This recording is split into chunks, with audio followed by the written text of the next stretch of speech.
자, 오늘 다룰 작품은 조세희 선생의 난쟁이가 쏘아올린 작은 공이에요. 난쟁이가 쏘아올린 작은 공. 조세희 선생님이 이렇게 있고요. 아직 살아 계시고요. 원래는 이제 돌아갔을 때?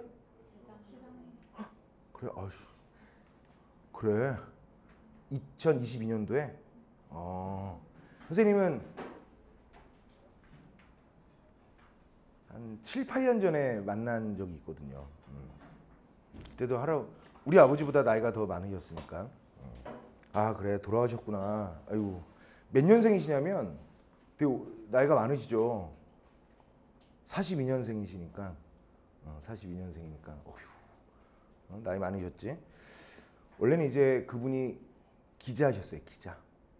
기자였다가 실제로 이 철거민촌에 가서 이런 걸 경험하시고 충격을 받습니다. 실제로. 아, 진짜? 해서 기작기작 써서 이렇게 쓰신 게 바로 요겁니다. 한 번에 쓰신 건 아니고요. 이 소설의 특징이 뭐죠? 연작 소설이에요. 계속 쓴 겁니다. 자, 제목 가지고도 문제를 충분히 낼 수 있기 때문에 선생님이 조금만 더 설명을 할게요. 오늘 빡빡 할 거야. 하다 보면 수업이 끝날 거예요. 자, 뭐냐면 난쟁이가 쏘아올린 작은 공이에요. 원래 처음에 나올 때는 난장이로 해놨거든요. 근데 난장이는 표기가 잘못되어서 그냥 난쟁이로 한 거고요. 자, 제목의 느낌은 어때? 제목이 주는 느낌은 어떻지?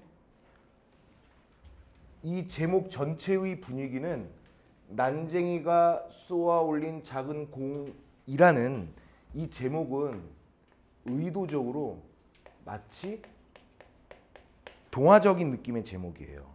맞지? 난쟁이 하면 가장 먼저 떠오르는 우리 이야기 뭐 있어? 백설공주와 일곱 난쟁이 뭐 이런 거 있잖아요. 그런 것처럼. 그리고 공도 쏘아 올렸잖아요. 뭔가 장난스럽고 동화적이고 이런 내용이긴 한데 실제로는 어때? 실제로는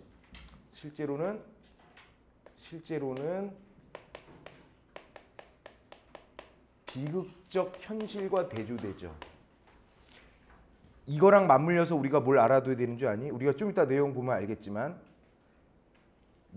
나 여기서는 이제 오늘은 서술자를 영수로만 선생님이 준비를 했는데 또 영어 버전과 영희 버전 다 설명해 드릴게요. 그런데 말이야, 그 문제도 다 준비는 돼 있어요. 근데 작년에 다른 학교 수업할 때 다 한 버전이 있어서 그걸 최대한 활용하면 돼요. 드라마 봤어요? 드라마? 본 사람 손 들어와봐. 있는데 봤어? 얘들아 봐야 돼요. 그거 선생님이 바쁜 너희들한테 심심한데 이거나 봐라. 읽고 재미나 느껴라. 교양이나 쌓아라. 이렇지 않아요. 그게 아마 그 KBS에서 옛날에 만든 드라마인데 고두심 나오고 막 그러잖아요. 그렇지? 약간 난쟁이 아버지가 어때? 약간 도술 같은 거 부리는 느낌도 있죠. 그렇지? 그런 거 다 동화적 설정이에요. 원래는. 그거 보면은 시험 공부에 한 3, 40% 된 거라고 보면 돼요. 50%까지 아니고. 꼭 보셔야 되고요. 그 다음에 내가 대충 봤다. 그러면 한 번 더 보시면 좋습니다. 배속 빨리 해서. 자, 다음에 일단은 동화적인 제목 설정을 했으나 실질적으로는 되게 비극적인 사회 현실을 노래하고 있다. 괜찮지? 자, 요거 얘기했어요. 그 다음에 제목에 대해서 또 하나. 이것과 이것에 대한 대조, 반어적이고 대조적인 분위기가 뭐랑도 연결되냐면 이 동네가 낙원구 행복동이죠. 이 제목이랑 그 철거 계곡장에 나와 있는 거랑 연결이 될 거예요. 물론 시험 전날 이거 다 써머리는 짚어줄 건데 그때 알 생각하지 말고 지금 알면 좋죠. 자, 하나 더. 자연과학적으로 보면은 우리는 이제 그래비티가 있죠. 중력. 요만한 키가 이렇게 큰 키다리 아저씨가 공을 쏘아 올려도 언젠가는 중력에 의해서 떨어지죠. 그거 알아, 얘들아? 남학생들 군대 가겠지만 이렇게 해서 실제 총 안 쏴봤겠네? 니네 그거 안 쏴봤어? 선생님 몇 가지 총을 쏴봤냐면 M16 쏴봤지, K2 쏴봤지, K3 쏴봤지, 60 쏴봤지, 유탄까지 했으니까 내가 갖고 다니는 종류의 총 5가지는 다 써본 것 같아요. 근데 총이 크면 클수록, 넘버가 크면 클수록 그 파괴력이 더 대단한 건데, 선생님이 가장 센 거는 K3 기관총을 쏴봤죠. 걔는 이제 표적으로 해서 정확히 맞출 수 있는 게 500m까지거든요. 근데 그 500m에서 딱 떨어지나? 아니에요. 총알도 중력이 있는 존재에서 빵 쏘면 언젠가는 직진 운동하는 것도 언젠간 떨어져요. 언젠가. 하물며 난쟁이가 쏘아 올린 자원공도 똑같이 떨어지겠죠. 이거 갖다가 이제 많은 이제 소설 연구하는 사람들이 논문 쓰기도 해요. 선생님이 이제 실질적으로 이제 대학원에서도 소설을 전공했는데 누가 이걸 얘기했어요. 아니 이렇게 떨어지나 중력에 의해서 포물선을 그리면서 떨어진 건 똑같다. 그렇기 때문에 이 제목은 그렇게 와닿지 않는다라는 의견이 있는데, 그 의견을 주장한 게 아니라 그런 의견이 있다 손 치더라도 이 쏘아 올린 이 정점은 어찌 보면 우리가 사는 사회 구성원으로서의 삶의 희망인데, 난쟁이는 그 희망마저도 높지가 않다. 이렇게 의미를 해석하더라고요. 그리고 언젠간 떨어진다. 필연적으로 떨어진다. 그리고 이게 희망이라 쏘아 올린 작은 공은 희망이었다면 작은 공은 대단하지도 않은 소박한 이런 의미도 갖고 있다. 근데 여기서는 안 나왔으나 당연히 뭐겠어요? 포물선을 그리면서 공은 하강운동하고 떨어지겠죠. 그래서 선생님은 이걸 뭐라고 하냐면, 작은 공은 생략된 말 떨어지기 마련인데 이 부분을 뭐라고 하느냐, 떨어질 수밖에 없는 필연적 좌절이다. 필연적 좌절이다. 얘들아, 자연과학적으로 공이 떨어지게 하는 힘은 뭐지? 중력이죠. 그래서 그 중력은요, 이 희망을 필연적으로 좌절시키게 하는 중력은 뭐가 되는 거야? 폭력, 무리, 그 다음에 정권, 아니면 기득권, 권력층, 이렇게 보기도 합니다. 그래서 여기서는 그래비티라고 하는 중력이 되게 부정적인 의미로 사용될 수 있죠. 괜찮아? 이 제목 갖고도 일단은 풍부하게 나름 얘기한 것 같고요. 하나만 더 해볼까요? 난쟁이는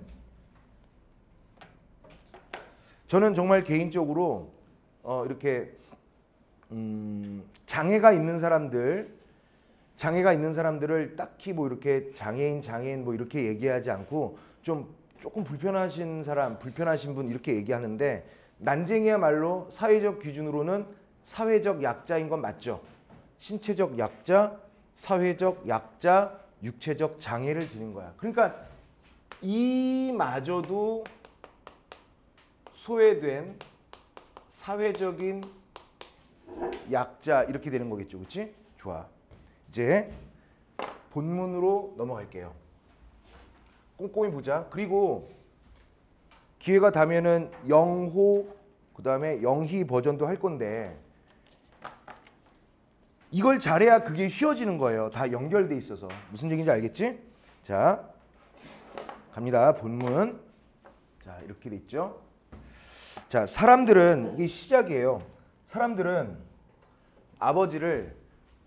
우리 아버지를 난쟁이라고 불렀다. 아버지는 다 세모 칠게요. 난쟁이라는 것은 방금 얘기했다시피 사회적 약자를 얘기하죠. 사람들은 맞아, 옳게 봤어, 맞아, 난쟁이 맞아. 그래서 나라는 서술자, 여기서는 영수겠죠. 아버지가 난쟁이임을 인정하지 않은 건 아니지. 그것을 옳게 보았는데, 아버지는 난쟁이 맞는데, 불행하게도 사람들은 아버지를 보는 것 하나만 옳았다. 그러면 아버지가 난쟁이라는 거, 즉 우리 가족 이외의 사회의 시선은, 야, 너네 아버지 사회적 약자야. 맞아. 근데 그 말만 맞다고요. 그럼 다른 말은 다 틀렸다라는 거 아니겠어요? 그러니까 이거는 뭐냐면 사회의 그릇된 시선, 차별에 대한 비판적 인식이 이미 소설 처음부터 들어가 있어요. 맞아. 신체적으로 장애가 있고 불편한 거 맞아.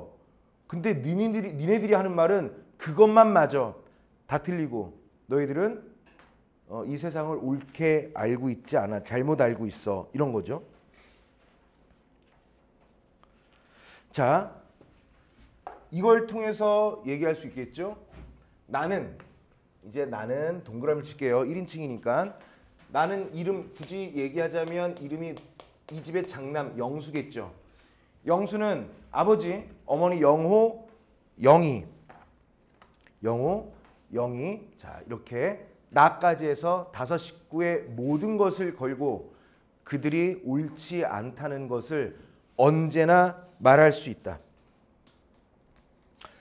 여기서 문제 많이 나오는 것이거든요. 나의 모든 것이라는 표현에는 정말 all of all, 나의 모든 것이라는 것은 우리 식구 5명의 목숨과도 연관돼 있다. 모든 것은 목숨이 포함되어 있는 거니까 나의 모든 것을 걸고 얘기했죠.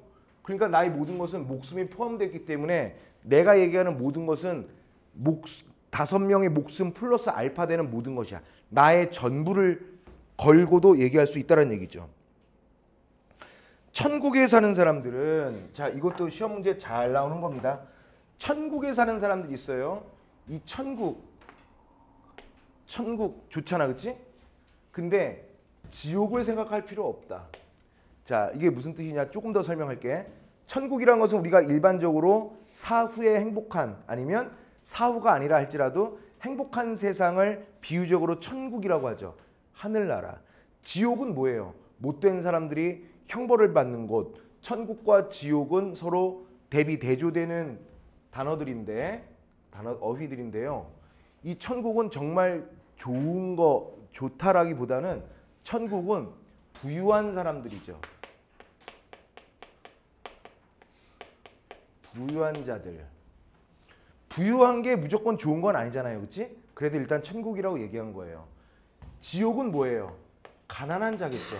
가난한 자들이 사는 세상을 생각할 필요가 없지. 왜? 필요 없으니까.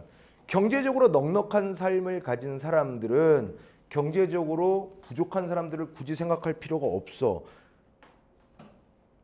근데 우리 5 식구는 너무나 가난해서 지옥에 살면서도 항상 천국을 생각해 보지 않은 날이 없었다. 나 또한 이 천국을 동경했어요. 우리 식구들은. 동경이라는 것은 천국 좋아 이런 의미라기보다는 잘 살기 위해서 잘 사는 것에 대한 관심이 없었던 건 아니야. 하루하루의 생활이 지겨웠기 때문이다. 이유죠. 생활이 지겨웠다라고 얘기했지만 고되고 힘들고 소외됨으로 인한 어떤 그 가슴 아픔 이런 것들을 다 겪고 있기 때문이죠. 우리의 생활은 전쟁과 같았다. 못먹과 같았으니까 전쟁이라고 삶을 지귀했죠. 왜? 우리 식구들의 가난한 삶은 먹고 사느냐 아니면 못 먹고 죽느냐라는 사느냐 죽느냐의 문제와 같았기 때문에 이걸 전쟁이라고 좀 더 구체적으로 직유법을 통해서 제시했고요. 우리는 그런데 그 전쟁에서 날마다 지기만 했다. 이 가난의 굴레에서 벗어나지 못했다. 끊임없이 좌절을 경험했고 끊임없이 절망을 느꼈다. 나아지는 하루가 없었다라는 거야.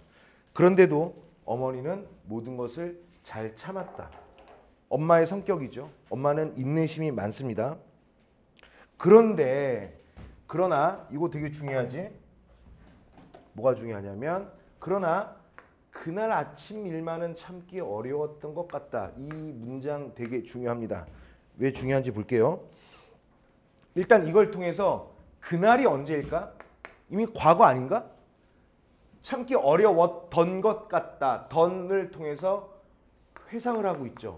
그래서 여기서부터는 과거 회상을 물고 늘어갑니다. 과거 회상이 시작되는 거고요.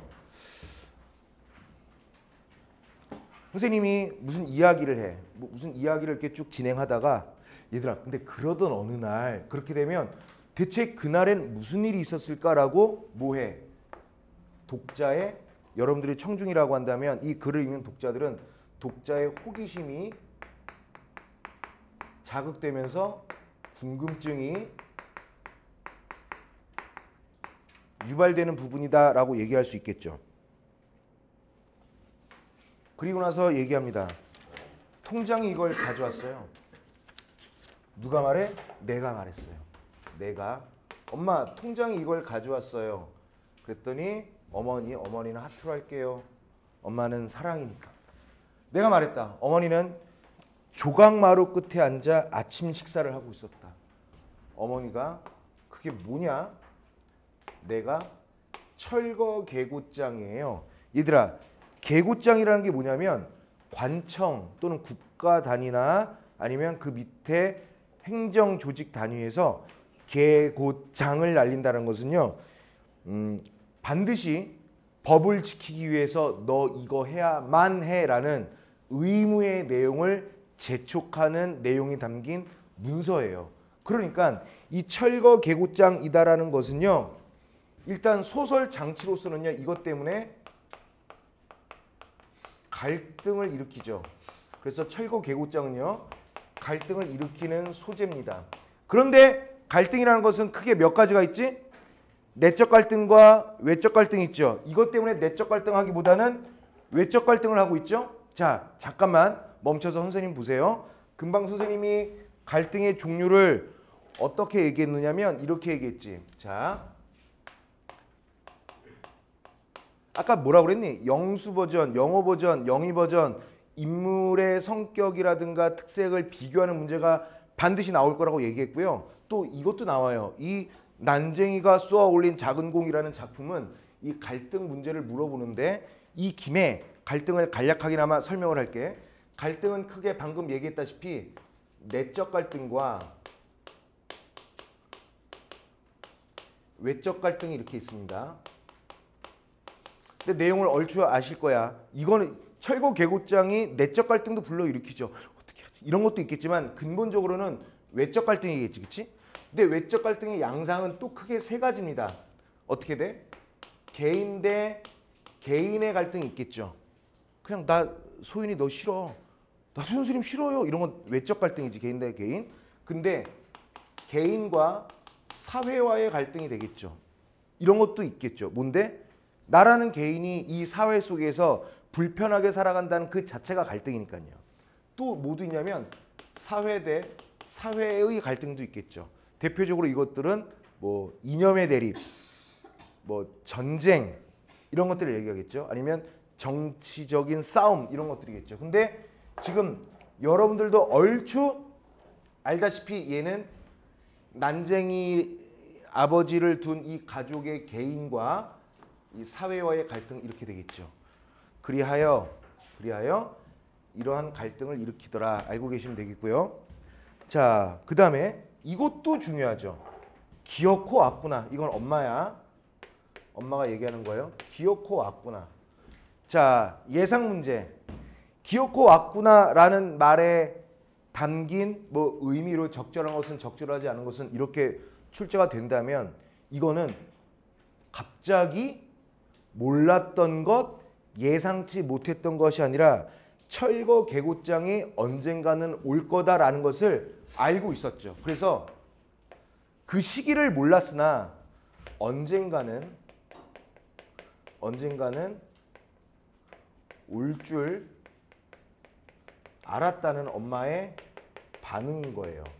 아유, 맨날 마음 졸이면서 답답하고 힘들게 불편하게 살았는데 결국 이게 왔구나.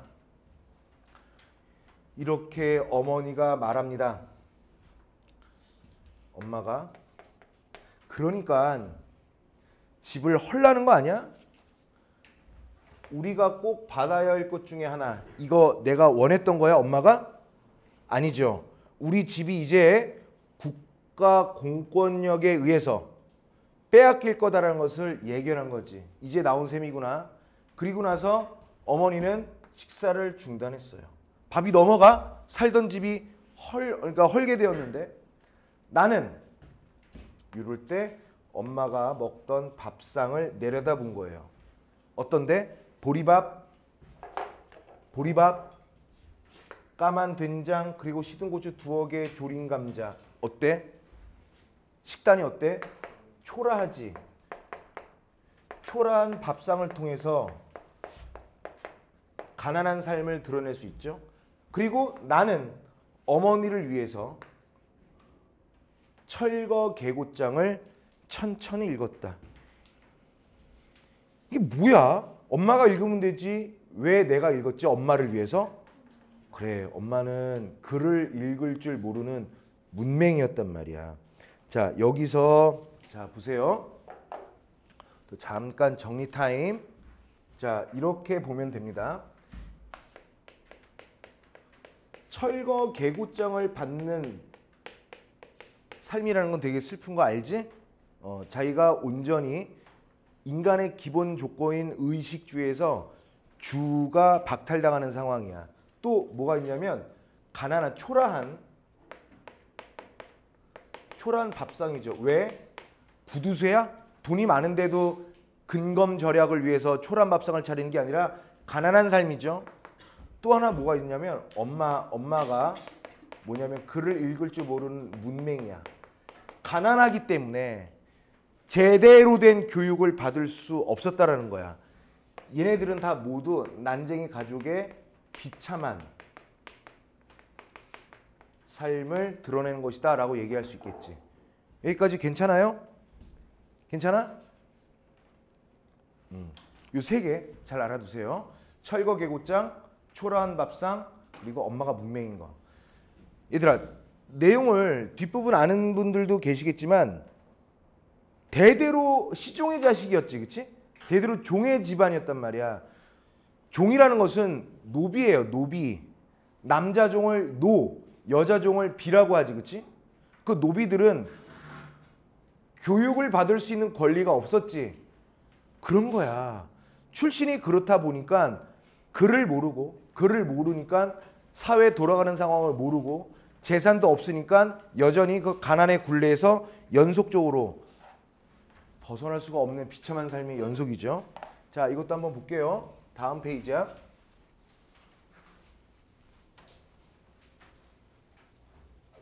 자, 다음 페이지.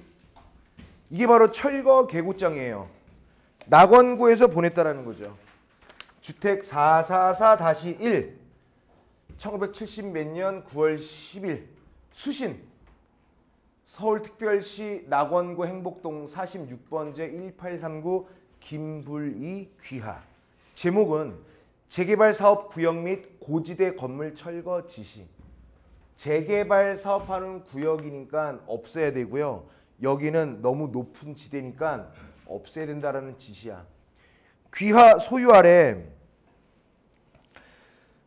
표시 건물은 주택개량 촉진에 관한 임시조치법에 따라 행복 3구역 재개발지구로 지정되어 서울특별시 주택개량사업 시행조례 제15조 그 다음에 건축법 제5조 및 동법 제42조 규정에 의하여 어떻게 하라고요? 요때까지 10일에 받았는데 명합니다. 이걸 명합니다. 국가가 개인에게 이렇게 하라고 강제 명령을 한다는 거예요. 만일 요때까지 자진 철거하지 않을 경우에는 행정대집행법의 정하는 바에 의하여 살고 있는 집이라 할지라도 강제 철거하고 철거 비용을 물리겠다고요. 이게 난쟁이네 가족이 원하는 거야, 이게? 원하는 게 아니지. 근데 이렇게 한다면서 그럼 이건 뭘 의미하는 거죠? 이건 국가 공권력의 폭력성을 강조하는 거예요. 법까지 들먹이면서 너희들이 사는 삶의 터전을 다 빼앗아 버리겠다 이런 거거든요. 그러니까 국가폭력이지 뭐야. 철거 대상 건물 표시 서울특별시 낙원구 행복동 이거 알죠? 아까도 얘기했었지? 어때?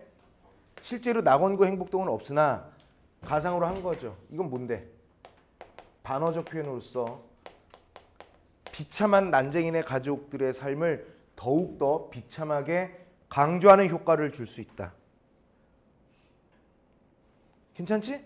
자, 페이지 또 뿅 넘어갑니다. 다시 어머니는 집도 크지 않아서 마루도 조각마루야. 조각마루 끝에 앉아 말이 없었다. 난쟁이네 집 옆에는 뭐가 있느냐면 공장이 있는데 벽돌 공장의 높은 굴뚝 그림자. 이건 당시에 뭘 얘기해? 1970년대 왕성했던 그렇지. 산업화의 모습을 상징하는 게 높은 굴뚝 그림자죠. 결국에 얘들아 뭐 다 아는 거니까 스포라고 할 수도 없으나 이 나의 아버지는 결국 여기서 죽죠. 미리 얘기하자면 자 모두 잠깐 선생님 볼까? 지금 학교에서 전문을 다 한다니까 영수 버전을 영수를 나로 했을 한 이 버전을 가지고 선생님이 계속 다른 걸 끌어올 수 있으면 끌어올게요. 이 굴뚝은 방금 얘기했다시피 산업화의 모습을 드러내요. 그리고 굴뚝이 높아. 얘네 집은 낮거든요. 그 그림자가 좁은 마당을 덮은 건데 산업화에 의해서 매몰되어가는 한 개인들의 삶을 얘기하는 거야. 근데 이것 조금 스포처럼 하자면 이 산업화의 모습이라고 얘기할 수 있는 굴뚝이 나중에는 누가 죽어 여기에서? 아버지가 죽죠. 그러니까 아버지는 국가 공권력에도 희생됐지만 산업화에 의해서도 희생된 존재라는 것을 아셔야 돼요. 왜? 여기서 죽었잖아요. 미리 얘기하자면. 맞지? 맞죠? 자, 그림자가 시멘트 담에서 꺾어지며 좁은 마당을 덮었다. 자, 이것도 담에서 꺾이고 그림자가 좁은 마당을 덮은 거야. 이 좁은 마당을 덮었다라는 것도 의미가 있죠. 금방도 얘기했다시피 산업화가 각 개인에게 불러일으키는 산업화의 부작용이라고 얘기해도 되고요. 이거는 국가 주도의 산업화로 인해서 개인이 피해를 당하는 국가 폭력이라고 봐도 되겠죠. 좁은 마당을 덮은 게. 그러다 보니까 산업화의 횡포이자 국가 폭력. 그래서 이거는 난쟁이네 가족의 우울하고 암담한 우울한 미래를 상징한다. 이렇게 되겠죠. 동네 사람들이 골목으로 나와 뭐라고 소리치고 있는 거야. 왜? 우리 집만 받았겠어? 동네 사람들도 다 모두 뭘 받았을까? 철거 계고장을 받았을 거잖아. 그러니까 난리가 난 거죠. 우리 집만의 문제가 아니었었어요. 동네 사람들이 골목으로 나와 와 뭐라고 소리치고 있었다라는 내용. 이 내용은 다 뭐 때문이야? 철거 계고장 때문이죠. 통장은 그들 사이를 비집고 나와 방죽이 뭐야? 물이 들어오는 것을 막기 위한 둑이에요. 둑방이라고 하면 돼요. 둑방 쪽으로 걸음을 옮겼다. 어머니는 식사를 끝내지 않은 밥상을 들고 부엌으로 들어갔다. 그리고 뭐 했어요? 어머니는 두 무릎을 고추 세우고 앉았다. 그리고 손을 들어 아이고 이거 한 거예요. 왜? 이 절망 또는 절규, 몸부림 이런 것들이겠죠. 나는 동사무소로 갔어요. 행복동 주민들이 잔뜩 몰려들어 자기의 의견들을 큰 소리로 말하고 있었어. 뭐 어떻게 하는 거예요? 어떻게 하는 뭐 시끄러운 거예요. 큰 소리로 말하고 있는 거야. 그런데 들을 사람은 두셋밖에 안 되는데 수십 명이 거의 동시에 떠들어대고 있었다. 왜? 다 모두 뭔데? 각자들의 절규죠. 철거 계급장을 받은 각자 개인들의 절규가 막 믹스된 거야. 그리고 그것에 대해서 나는 뭐라고 했냐면 쓸데없는 짓이었다. 목소리도 통일이 되지 않은 상황에서 플러스 또 모두 돼요. 모두 돼요. 의사 전달이 안 되는 거죠. 그러니까 이거는 각자 와 이러니까 그렇게 해서는 쓸데없는 짓이었다. 더 중요한 거 이것도 예상 문제입니다. 왜 나 영수는 떠든다고 해결될 문제는 아니었다고 얘기했을까? 이거는 개인의 전류를 막 믹스해서 떠드는 거로는 해결될 게 아니다. 이거는 개인이 해결할 수 있는 게 아니야. 이거는 개인적 측면에서 그렇게 안 되는 거야. 뭐로 이 문제의 원인은 뭐냐면 사회 구조적 측면이에요. 사회의 복지 문제, 주거 복지 문제, 그리고 사회적 약자를 보듬고 보살피고 사회적 약자로부터 구해낼 수 있는 법령, 사회 구조, 정치 구조 이런 것들에 대한 문제지 개인들이 이렇게 와 이렇게 떠드는 거 게다가 그걸 믹스한다고 해서 될 게 아니라니까. 그래서 바로 얘기하는 거죠. 있다. 패스가 됐나? 잠깐만. 아이고, 자, 봐봐. 여러분들 어떻게 돼 있어 지금? 페이지가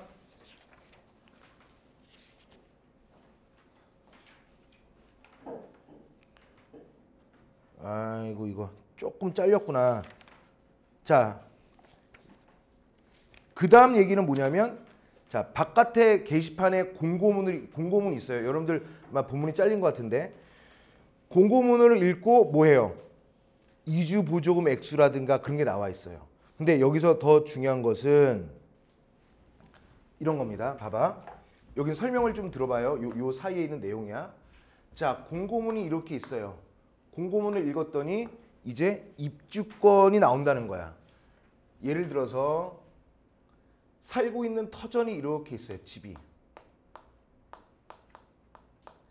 이렇게 있는데 이게 고지대에 있는 달동네, 산동네, 철거 대상의 집이란 말이야. 주택. 근데 국가가 이거를 허물려고 그래요. 그래도 국가는 그나마 양심적으로나마 이주 보조금이라는 것을 얼만큼 주겠죠. 그렇지? 그리고 이 허물고 이제 어디에 아파트를 지어놨어요. 그러면 이주 보조금을 받고 아파트로 가면 되잖아. 근데 아파트로 갈 수 있는 돈의 만큼은 안 된다는 거야. 턱없이 부족하는 거야. 그러니까 이 아파트는 누굴 위해서? 경제력이 있는 사람들을 위해서 지은 거지. 이 사람들에게는 돈 조금 주고 쫓아낸다라는 얘기를 하는 거예요. 자, 그래서 어떻게 되는 거야? 어떻게 되는 거죠? 여기서 국가 권력에 의해서 뭐 이럴 수밖에 없으니 도리가 없다. 그 사이에 거간꾼들이 자 여기서 등장하지 않는데 거간꾼이 있거든요. 거간꾼이 뭐야? 매매 브로커를 얘기해요. 브로커는 뭐죠? 야 이거 나한테 팔아. 너 입주권 여기 살았으니까 입주권 있지? 입주권 나한테 팔아. 좀 더 줄게. 그리고 브로커는 조금 더 보태서 이 사람들에게 주고 그리고 돈 많은 사람들에게 더 많은 돈을 받고 팔면 이득이 남겠죠.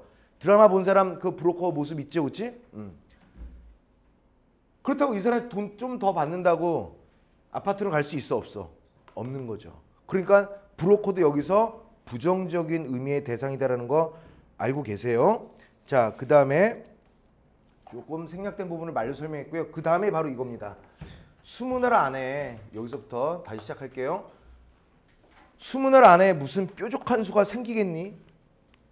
9월 10일 날 계고장을 받아서 9월 30일까지 잦은 철거를 하라고 했는데 안 되는 거죠. 이건 엄마의 어떤 태도야? 이거 엄마의 말이거든요. 20알 안에 무슨 뾰족한 수가 생기겠니? 이제는 하나하나 정리를 해야지. 이건 뭐야? 이 부정적인 상황에 엄마는 착하니까 순응하겠다는 거예요. 받아들이겠다는 거야. 그랬더니 영희가 물어요. 입주권을 팔려고 그래요? 하고 영희가 물었어요. 그랬더니 영호가 팔긴 왜 팔아? 하고 큰 소리로 말한 거야. 그럼 아파트로 입주할 돈이 있어야지. 아파트로도 안 가. 그거 어떻게 할 거야? 그냥 여기서 사는 거야.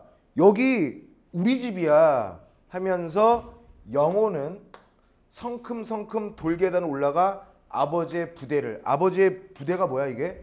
자루죠. 이 자루 안에는 드라마 본 사람 있지? 아버지는 그 부대 자리에 뭐 갖고 다녀? 각종 연장들 갖고 다니죠. 그치? 왜? 말 그대로 일일 이게 일용 잡부? 일일 노동자들이니까요. 뭐 험한 일을 하기 위해선 자기 연장통이 있어야 될 거란 말이죠. 그래서 자루를 마루 밑에 놓았다. 계속 갈게요. 자, 요것도 중요합니다. 이건 누구 말이냐면 아버지의 말이에요. 한 달 전만 해도 그런 얘기를 하는 사람들이 있었다. 지금 9월 10일, 8월 달만 하더라도 그런 얘기하는 사람 있었어. 근데 뭐라는 거야?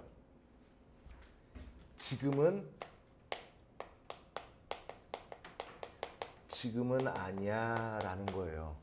그러면 물어볼 테니까 맞춰보세요. 그런 이야기를 하는 그럼 그런 이야기는 뭐야? 이사 안 가. 이거 우리 집이야. 꿈쩍도 안 할 거야 라는 사람이 한 달 전까지만 해도 있었는데 지금은 한 달 이후에는 상황이 급격하게 바뀌었다라는 거죠. 그래서 아버지가 말합니다. 이렇게. 그리고 어머니가 내준 철거 계획장을 막 읽고 난 참이야. 그리고 아버지가 또 얘기하네. 야, 시에서 아파트를 지어놨다. 얘긴 그걸로 끝난 거다. 수능을 넘어서서 이제는 체념하고 있죠.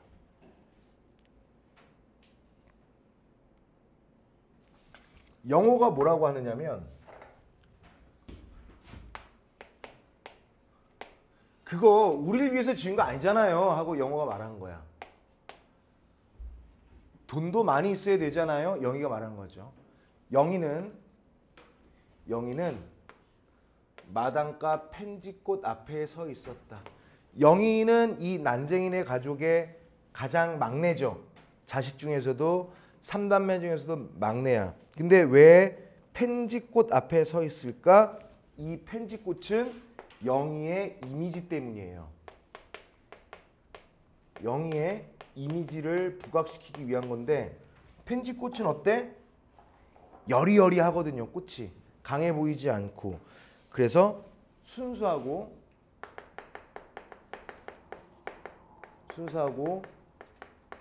여린 이미지를 부각하려고 펜지꽃 앞에 서 있게 한 거예요. 펜지꽃 자체가 영희라고 봐도 됩니다. 우린 못 떠나. 갈 곳이 없어. 그렇지 큰오빠가 나잖아요. 그리고 영호가 어떤 놈이든 우리 집 헐러오기만 해봐. 새끼 내가 가만두지 않을 거야 하고 영호가 말했다. 드라마에서도 영호 캐릭터는 되게 세죠. 반항기가 아주 제대로지. 그랬더니 나는 뭐라고 하냐면 그만둬. 그들 옆엔 법이 있다. 아버지가 얘기한 거죠. 그러니까 내가 말했는데 아버지가 얘기했던 거랑 똑같이 아버지 말대로 이야기는 끝나버린 거야. 그들 옆에 법이 있다라는 거야. 이게 법이면 다 된다라는 법 만능주의가 아니라 이 법이란 것은 뭐겠어요? 이 법이란 것은 사회적 약자라든가 소외된 계층을 위한 법이라고 할 수 있나?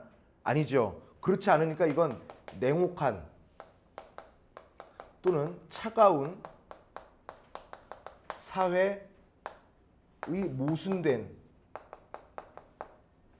현실을 반영하는 것이다. 이렇게 얘기할 수 있죠. 아버지 말대로 모든 이야기는 끝나버린 것이나 마찬가지였다.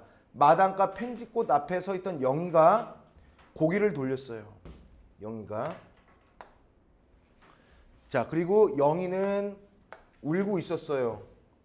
어렸을 때부터 영희는 참 잘 울었어요. 그때 나는 말합니다. 페이지 바뀌었네. 울지마 영희야. 자꾸 울음이 나와. 그럼 소리 내지 말고 울어. 응? 자, 이 부분도 되게 중요한 페이지인데, 그러나 풀밭에서 영희는 엉엉 소리를 내어 울었어요. 나는 손으로 영희의 입을 막았습니다. 거기서 느낀 영희인데, 영희의 몸에서는 풀냄새가 났어요. 이 풀냄새라는 것은 무슨 뜻이지? 가난을 상징하죠. 근데 이 풀냄새라는 게 있고요. 영희한테는 풀냄새가 나는데, 개천 건너 주택가 골목에서는 고기 굽는 냄새가 나요.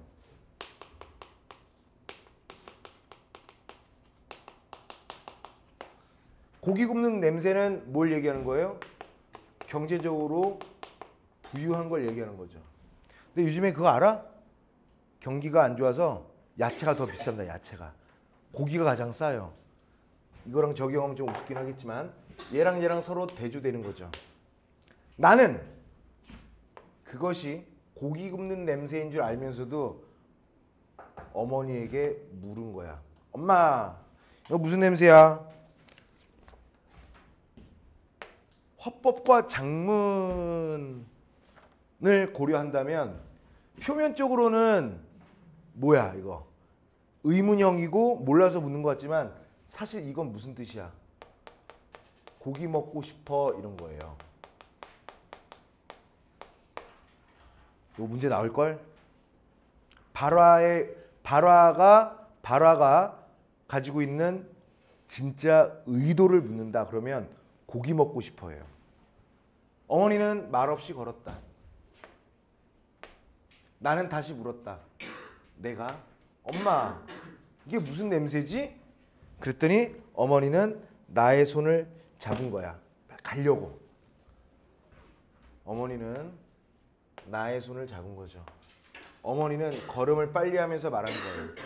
그래, 아유 그래. 고기 굽는 냄새야. 우리도 나중에 해먹자. 나중에 언제?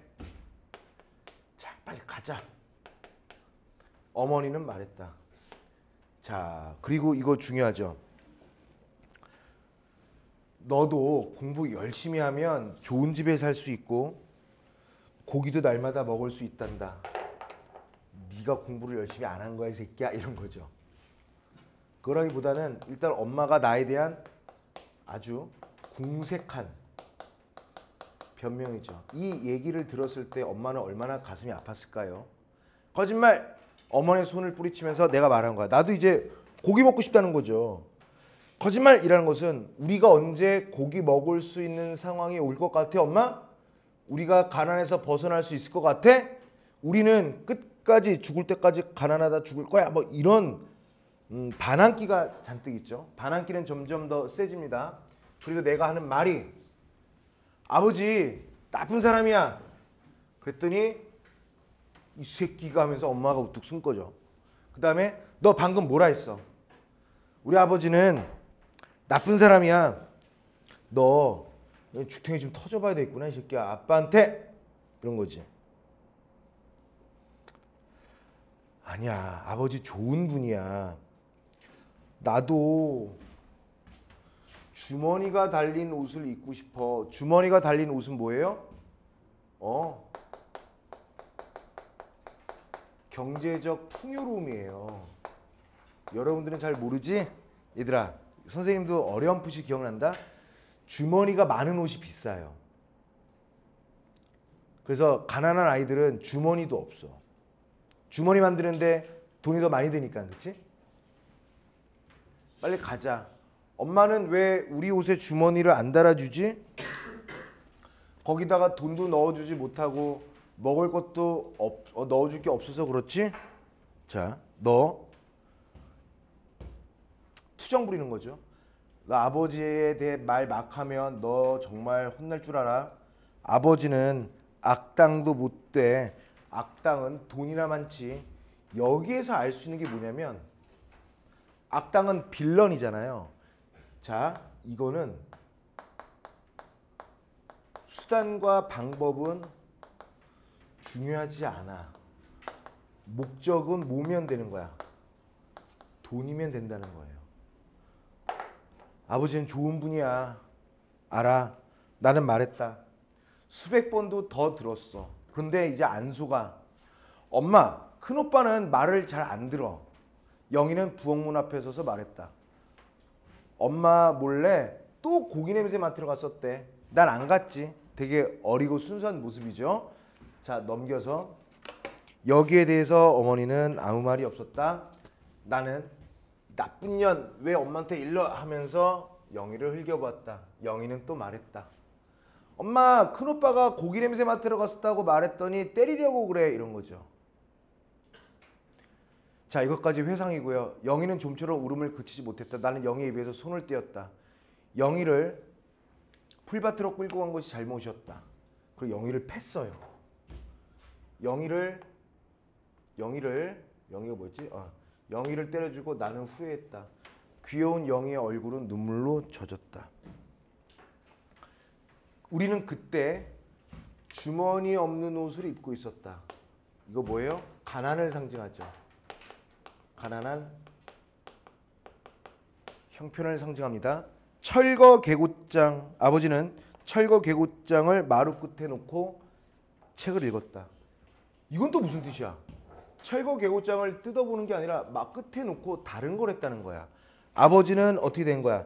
철거 개고장에 대해서 예민하지 않은 거야. 그러든 말든 이미 아버지는 철거 개고장과 관련해서는 체념한 상태이기 때문에 신경을 안 쓰고 있던 거죠. 여기서 난쟁이라고 불리는 나의 아빠, 영수, 영호, 영희의 아빠는 되게 이상적이고 낭만적이야. 릴리푸트 이야기도 읽었겠네요, 여러분들. 지섭이 얘기 알죠? 뒷부분에 나오는 거 다 할 거예요. 자, 우리는 아버지에게서 무엇을 바라진 않았다. 이것도 되게 슬픈 부분이야. 아버지는 그동안 충분히 일했다. 고생도 충분히 했다. 이건 뭐예요? 자기가 살아온 그 어떤 그 노력들, 그 노력들이 보상이 제대로 되지 않았다라는 거야. 그래서 이 부분을 뭐라고 정리하면 되냐면 이 가난이라는 것은요. 열심히 일하면 가난으로부터 벗어나야 하는 게 맞잖아. 근데 이 가난은 말이야. 가난은 개인 노력의 문제가 아니라는 거야. 문제가 아니다. 그럼 뭐의 문제라는 거야? 아까도 얘기했죠? 사회 구조적인 모순 때문에 열심히 일을 해도 먹고 살기 힘든 세상이 되었다. 이런 내용이죠. 그런데 문제는 말이야. 아버지만 고생한 게 아니야. 아버지의 아버지. 그 아버지의 할아버지 또 대대로 거슬러 올라간다. 그들은 아버지보다 더 심한 고생을 했을 수도 있다. 나는 공장에서 이상한 매매 문서가 든 원고를 조판한 적이 있다. 인쇄할 때 그 활자 맞추는 것을 조판이라고 하거든요. 그 내용의 일부를 짜기 위해 난 열심히 손을 놀렸다. 갖다 대 괜찮아. 자, 이거 보세요. 뭐 시험 문제에선 중요하게 나오지는 않을 건데 이 부분이 이게 바로 노비 매매 문서예요. 자, 보세요. B라고 돼 있죠. B. B는 한자 부수가 계집 여자가 있잖아요. 여기. 이건 뭐예요? 여자 노비예요. 김희덕의 한 소생 노는 뭐예요? 남자 노비. 금동 경인생 노 금동, 양처소생 노 김금희 정묘생이고 노 금동의 양처소생 노 덕수는 기사생이고요. 노비 금동의 양처소생 노는 존세 신미생이고요. 노 금동의 양처소생 노비 영석은 계유생이고요. 쭉 된 거예요. 다 뭐야? 노비의 노비. 이걸 통해서 누구의 자식, 누구의 소생, 소생이라는 게 자식이거든요. 이걸 통해서 노비라는 신분은 대대로 대물림되었다는 것을 알 수 있죠. 이 대물림되었다는 것은 말이 대물림이지 이 인권 같은 건 그런 따위는 전혀 없고요. 이건 그냥 세습이 되었다는 거예요. 근데 이게 개인이 한 거야? 이 노비제도는 어디에 있는 거야? 개인이 만든 거야? 이게 바로 사회구조 모순이죠.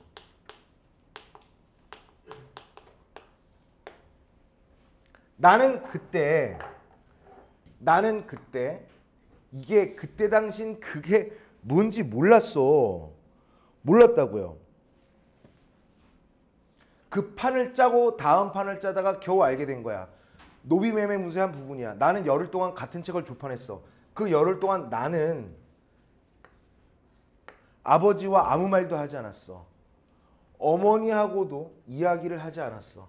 나는 어머니의 어머니, 어머니의 할머니, 할머니의 어머니, 그 어머니 할머니들이 최하층의 천인 노비로 살아왔던 거야. 그래서 무슨 일을 해야 하는지 알고 있었던 거야. 우리 엄마의 집안은 노비 집안이었던 거야.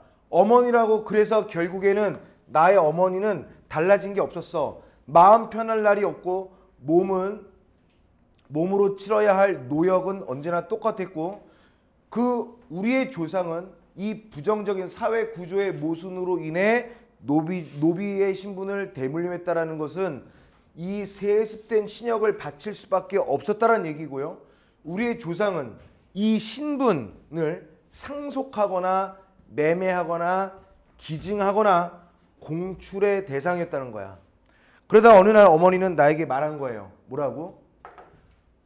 이 엄마의 집안이 노비 집안이라는 걸 알게 된 나에게 엄마가 얘기하는 거야. 미안해 아들. 너희들은 엄마를 잘못 둬 이 고생이야. 너 아버지 욕하면 안 돼.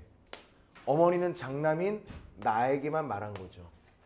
외할머니에게 들은 말을 나에게 전한 거야.